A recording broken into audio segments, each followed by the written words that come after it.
தள்ளுபடி செய்த வாராக்கடன்களின் மொத்த மதிப்பு 25 லட்சம் கோடி ரூபாய் என்று தகவல் அறியும் உரிமைச் சட்டத்தின் கீழ் தகவல் அளித்திருப்பதாக பத்திரிகைகளில் வெளியாகி இருக்கும் செய்தி பெரும் சர்ச்சையை ஏற்படுத்தியிருக்கிறது.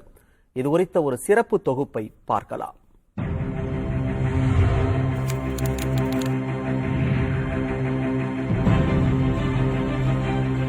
இந்தியாவில் பெரும் தொழில் நிறுவனங்கள் பொதுத்துறை வங்கிகளில் திருப்பிச் செலுத்தாத பல லட்சம் கோடி ரூபாய் கடன்களை வாரா கடன்களாக அறிவித்து தள்ளுபடி செய்துள்ள விவகாரம் நாடாளுமன்றத்திற்கு உள்ளேயும் வெளியேயும் தொடர்ந்து விவாதப் பொருளாகியுள்ளது. இந்த நிலையில் கடந்த வாரம் நாடாளுமன்றத்தில் மத்திய நிதி அமைச்சகம் எழுத்துப்பூர்வமாக அளித்த பதிலில் கடந்த 2014-15 ஆண்டு தொடங்கி கடந்த 9 ஆண்டுகளில் இந்திய வங்கிகள் தள்ளுபடி செய்துள்ள மொத்த கடன்களின் மதிப்பு 14,56,000 கோடி என்று தெரிவித்துள்ளது. மேலும் அதே காலகட்டத்தில் வாரா கடன்களிலிருந்து வசூலிக்கப்பட்ட ரூபாயின் மொத்த மதிப்பு 2,04,668 கோடி என்றும் கூறியுள்ளது.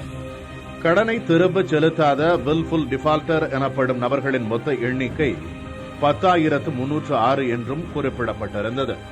தனிநபர் அல்லது தொழில் நிறுவனம் ஒரு வங்கியில் வாங்கிய கடனுக்கான வட்டி தவணையை தொடர்ந்து 3 காலாண்டுகளாக திருப்பிச் செலுத்தாத போது அந்த கடன் நான் பெர்ஃபார்மிங் அசெட் என்று கூறப்படுகிறது.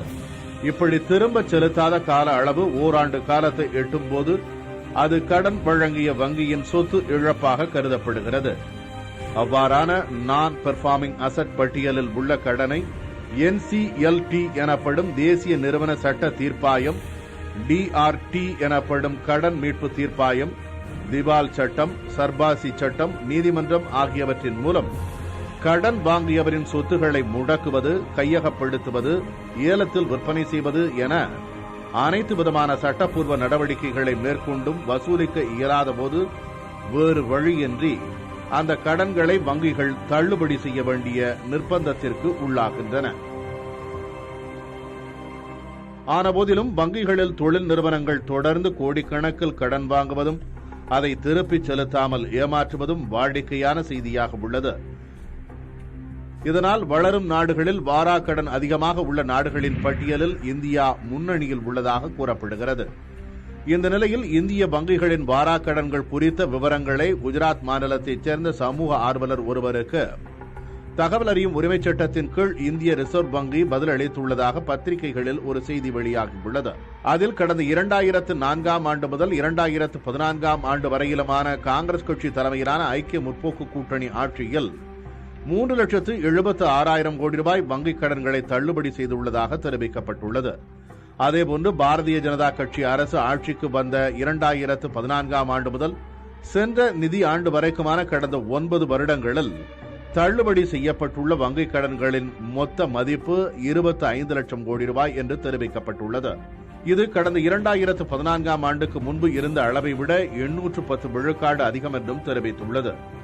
2014 ஆண்டுக்கு பின்னர் இவ்வாறு தள்ளுபடி செய்யப்பட்டுள்ள இந்த வாரா கடன்களின் மொத்த மதிப்பு இந்திய நிதித்துறை வரலாற்றில் இதுவரை இல்லாத அதிகபட்ச அளவாகும் என்றும் அந்த பத்திரிகை செய்தியில் கூறப்பட்டுள்ளது.